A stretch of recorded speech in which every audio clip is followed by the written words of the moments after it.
ओम शांति।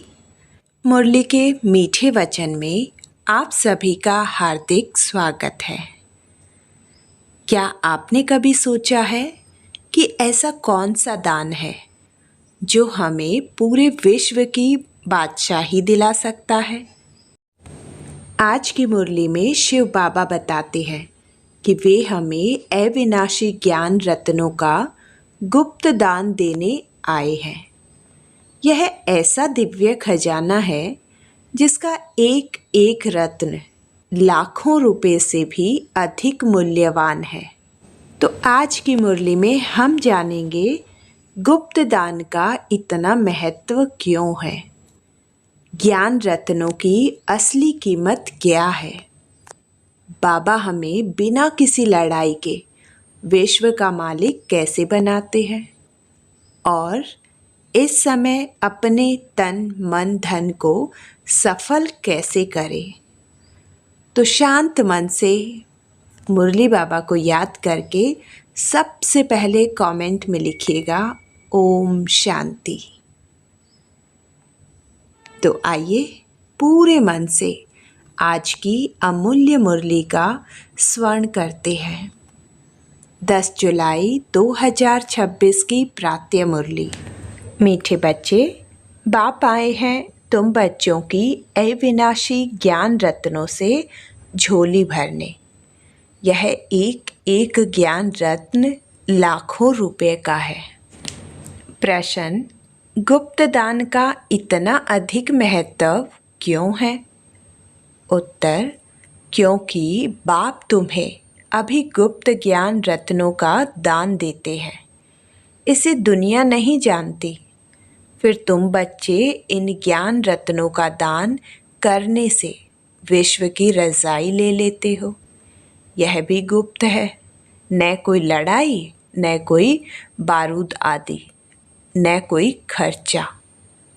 गुप्त रीति से बाप ने तुम्हें रज़ाई दान में दी, इसलिए गुप्त दान का बहुत महत्व है। डबल ओम शांति।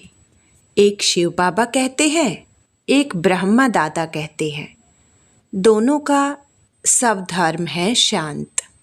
दोनों ही शांति धाम में रहने वाले हैं। तुम बच्चे भी शांति धाम में रहने वाले हो। निराकार देश में रहने वाले आए हो साकारी देश में पार्ट बजाने, क्योंकि यह ड्रामा है ना। बच्चों को ड्रामा के आदि मध्य अंत का ज्ञान बुद्धि में भरा हुआ है, ऊपर से लेकर नीचे तक। ऊंचते ऊंच भगवान, उनके साथ बच्चे। इन बातों को अच्छी रीति समझो। तुम्हारे सिवाय यह ज्ञान कोई में है नहीं। तुम पढ़ते हो खुदाई स्कूल में। भगवानुवाच, भगवान तो एक ही है, कोई 10-20 भगवान नहीं है। जो भी सब धर्म वाले हैं, उनकी जो भी आत्माएं हैं, सबका एक ही बाप है। फिर बाप सृष्टि रचते हैं तो कहा जाता है प्रजापिता ब्रह्मा।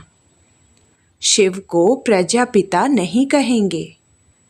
प्रजा तो जन्म मरण में आती है। आत्मा संस्कार के आधार से जन्म मरण में आती है। फिर चाहिए प्रजापिता ब्रह्मा। गाया हुआ है, परमपिता परमात्मा प्रजापिता ब्रह्मा द्वारा रचना रचते हैं। उनको बुलाया ही जाता है पतित पावन आओ। जब दुनिया पतित बनती है और उनका अंत होता है, तब ही बाप आते हैं पतित से पावन बनाने।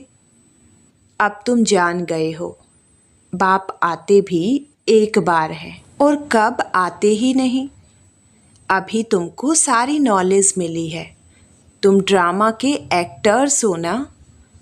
ड्रामा के एक्टर्स को सबकी एक्ट का ज़रूर पता होना चाहिए कि क्या क्या पार्ट है।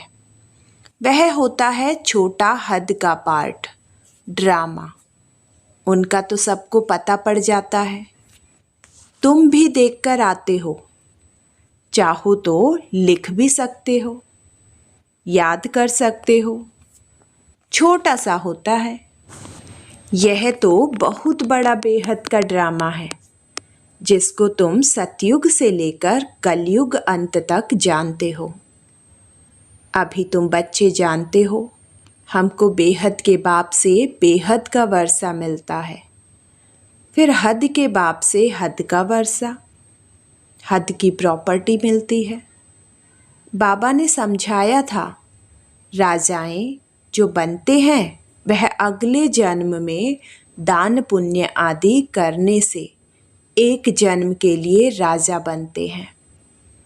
ऐसे नहीं कि वह दूसरे जन्म में भी बनेंगे।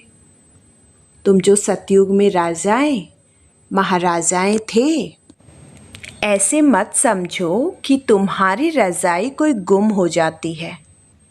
फिर जब भक्ति मार्ग होता है तब भी वह जास्ती दान पुण्य करते हैं तो वह भी रज़ाई में जाते हैं, परंतु वह फिर हो जाते हैं भिकारी राजाएं।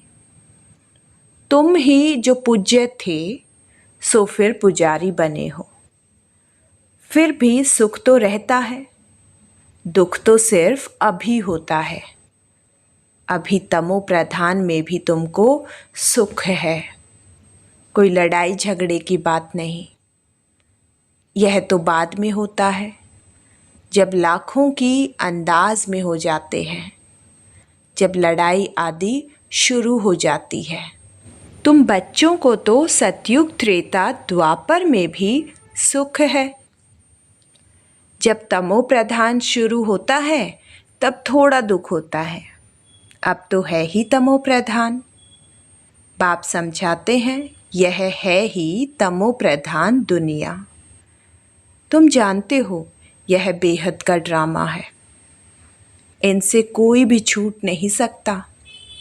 मनुष्य जब दुख में तंग हो जाते हैं तब कहते हैं भगवान ने ऐसा खेल क्यों रचा है। अगर भगवान रचते ही नहीं तो दुनिया ही नहीं होती, कुछ नहीं होता। रचता और रचना तो है ना, उनकी डिटेल भी है। सतयुग से कलयुग अंत तक बाकी थोड़े रोज हैं। तुम भी प्रैक्टिकल में देखेंगे, पहले से ही तो नहीं दिखाएंगे। 5000 वर्ष का बाकी थोड़ा चक्र है, वह अभी थोड़े ही दिखा देंगे। जब होगा तब उनको भी साक्षी हो देखेंगे। जो होना होता है वह कल्प पहले मुआफिक होगा। यह तो देखते ही हो, तैयारियां हो रही हैं। विनाश तो होगा जरूर, सबकी तैयारी हो रही है। वह ड्रामा में पहले से ही नुद्ध है, विनाश जरूर होगा। अब तुम बच्चों को बाप समझाते हैं, तुम्हारी आत्मा जो तमो प्रधान बनी है उनको भी यहाँ सतो प्रधान बनाना है।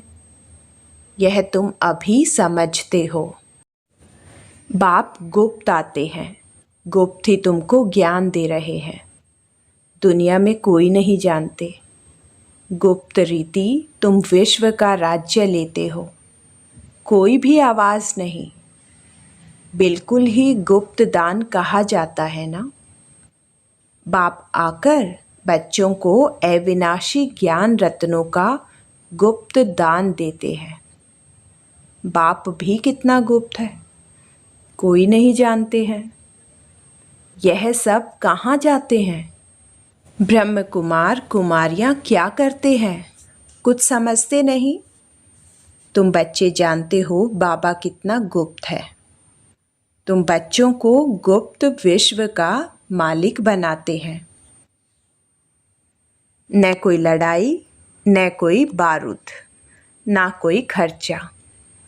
यहाँ तो एक छोटा सा गांव लेने में ही कितने झगड़े मारामारी चल पड़ती है। तो बाप आकर गुप्त दान देते हैं, अविनाशी ज्ञान रत्नों से तुम्हारी झोली भरते हैं।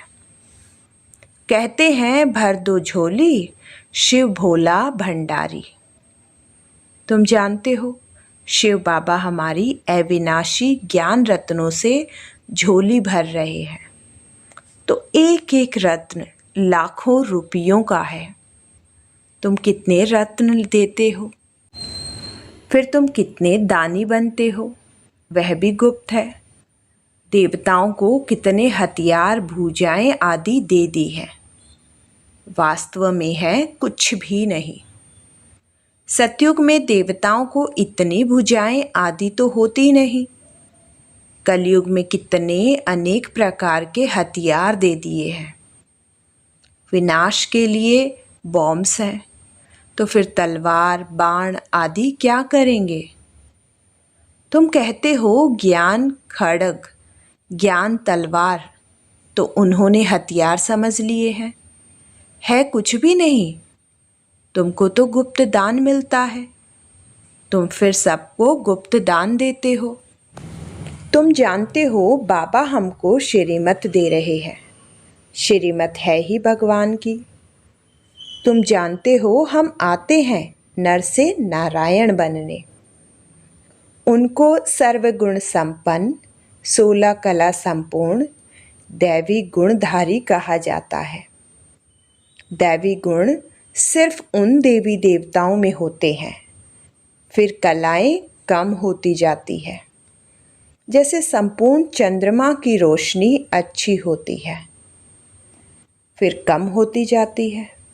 कम होते होते बाकी एकदम पतली लीक बच जाती है। सारा गुम नहीं होता, लकीर जरूर होती है, जिसको अमावस कहते हैं। अब तुम्हारी है बेहद की बात। तुम 16 कला संपूर्ण बनते हो।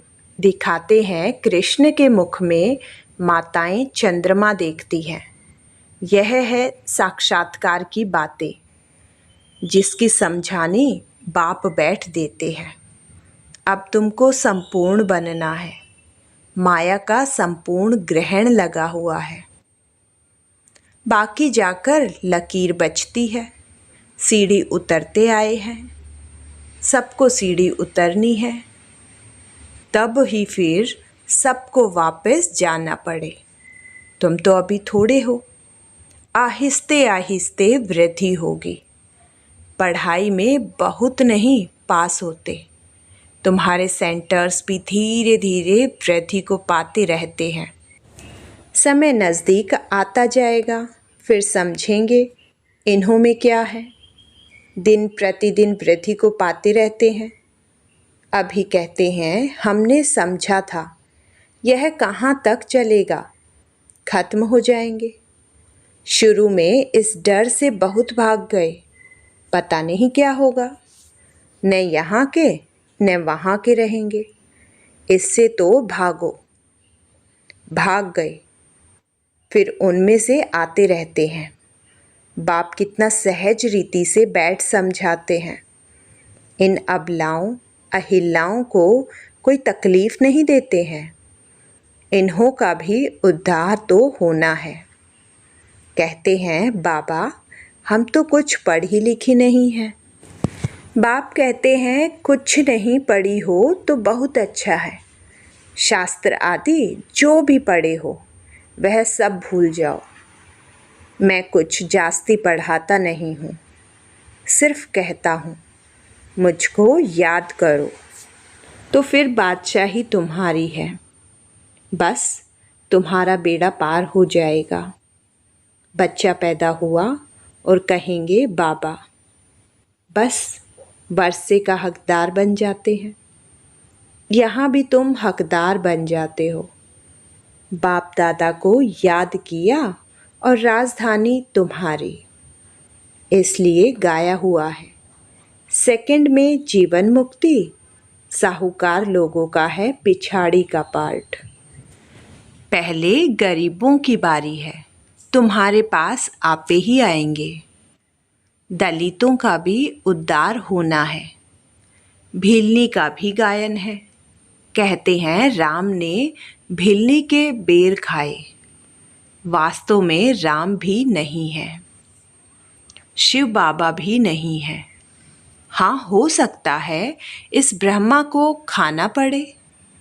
भिलनी आदि आएंगी, समझो टोली आदि ले आए, तो इनकार कैसे कर सकते हैं। भीलनी गणिकाएं ले आएंगी तो तुम भी खाएंगे। शिव बाबा कहते हैं मैं तो नहीं खाऊंगा, मैं तो अभोक्ता हूँ। तुम्हारे पास आएंगे सभी, गवर्नमेंट भी मदद करेगी कि इनको उठाओ। तुमको भी ऑटोमेटिकली प्रेरणा होगी। बाबा गरीब निवाज हैं, तो हम भी गरीबों को समझाएं। भीलनियों से भी निकलेंगे। इतना बड़ा झाड़ है, इनमें एक भी देवी देवता धर्म का नहीं रहा और सब धर्मों में कन्वर्ट हो गए हैं। अब बाप कहते हैं जो भक्ति करने वाले हैं उनको समझाओ। तुम देख रहे हो सैपलिंग कैसे लगता है, ब्राह्मण कैसे बनते हैं। जो सूर्यवंशी चंद्रवंशी देवता बनते होंगे वही आते जाएंगे। एक बार भी सुना तो स्वर्ग में जरूर आएंगे। बाबा ने काशी कलवट का भी मिसाल सुनाया है। शिव पर जाकर बलि चढ़ते थे, उनको भी कुछ तो मिलना चाहिए। तुम भी बलि चढ़ते हो, पुरुषार्थ करते हो रज़ाई के लिए। भक्ति मार्ग में रज़ाई तो होती नहीं, वापस कोई भी जा नहीं सकते, तो क्या होता है। उनके जो पाप किए हुए हैं उनकी सज़ा भोग चुकतू कर देते हैं। फिर नए सिर जन्म होता है, नए सिर पाप शुरू होता है। बाकी रहना तो सबको यहाँ ही है। नंबर 1 में तुम ही हो, तुम ही 84 जन्म भोगते हो। सबको सतो रजो तमो में आना होता है। बाप कहते हैं इस समय सारे मनुष्य सृष्टि का झाड़ जड़ जड़ीभूत हो गया है। मनुष्य तो बिल्कुल घोर अंधियारे में कुंभकर्ण की नींद में सोए हुए हैं। एक कुंभकर्ण नहीं अनेक है। तुम कितना भी समझाते हो सुनते ही नहीं हैं। जिनका पार्ट है वह पुरुषार्थ करते हैं और वही माता पिता के दिल पर चढ़ते हैं। तख्तनशील भी वही बनेंगे। कितनी बच्चियां पूछती है बाबा बच्चों को डांटना पड़ता है। बाप कहते हैं इसका इतना कुछ नहीं है। तुम पुकारती हो हम पतितों को पावन बनाओ। बाप भी कहते हैं काम महाशत्रु है। ऐसे नहीं कहा जाता क्रोध शत्रु है। माताओं में इतना नहीं होता है, पुरुष बहुत लड़ाई करते हैं। अब बाप ने तुम माताओं को आगे किया है। वंदे मातरम। नहीं तो माताओं को कहते हैं तुम्हारा पति गुरु ईश्वर है, उनकी मत पर चलना है। हथियाला बांधा फिर फट से पतित बने। यह ईश्वर मिला उनको। अभी राम राज्य स्थापन होता है, बाकी सब मरते जाएंगे। बाबा ने समझाया है विनाश काले विपरीत बुद्धि, विनाश काले प्रीत बुद्धि। तुम्हारी परम पिता परमात्मा से प्रीत बुद्धि है। तुम्हारी आत्मा जानती है शिव बाबा इनमें आते हैं, इन द्वारा हम सुन रहे हैं। इतनी छोटी बिंदु है। शिव बाबा का यह टेम्परेरी रथ है। इनके द्वारा यह रुद्र ज्ञान यज्ञ रचा है जो बढ़ता ही जाएगा। बच्चों की बूंद बूंद से तालाब भरता रहता है। बच्चे अपना सफल करते रहते हैं क्योंकि जानते हैं यह तो सब कुछ मिट्टी में मिल जाना है, कुछ भी रहना नहीं है। इतना तो सफल हो जाए। सुदामा का भी मिसाल है ना। बच्चियां बाबा के पास चावल मुट्ठी व 6-8 रुपया भेज देती है। वाह बच्ची, बाप तो गरीब निवाज है ना। यह सब ड्रामा में नुत है, फिर भी होगा। बांधेलियाँ हैं, बाबा कहते हैं भाग्यशाली हो। शिव बाबा का हाथ तो मिलाना। एक दिन आएगा सब आर्य समाजी आदि भी आएंगे। जाएंगे कहाँ? मुक्ति जीवन मुक्ति की हट्टी तो एक ही है। सजाएं खाकर सबको मुक्ति में जाना है। यह है कयामत का समय, सब वापस जाएंगे। यह है साजन की बारात। कैसे बारात जाएगी? वह भी साक्षात्कार होगा, तुम्हारे सिवाय और कोई देख न सके।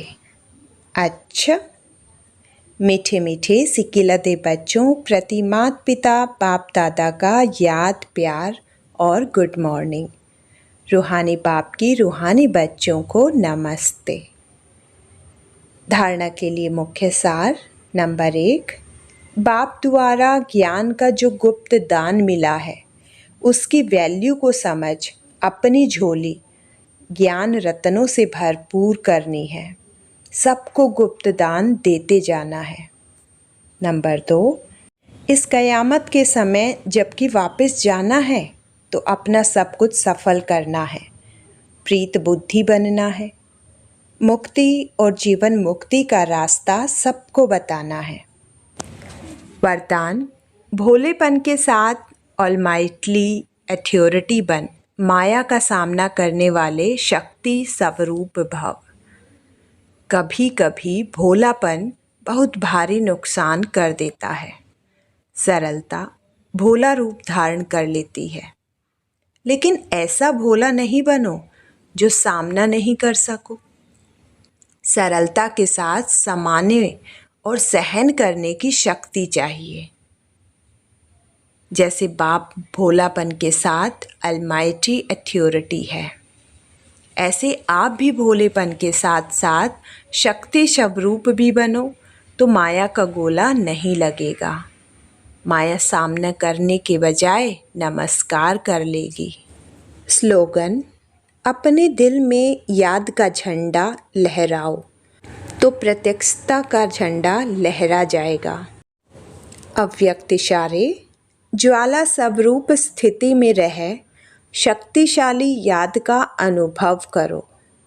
विशेष याद की यात्रा को पावरफुल बनाओ। ज्ञान स्वरूप के अनुभवी बनो।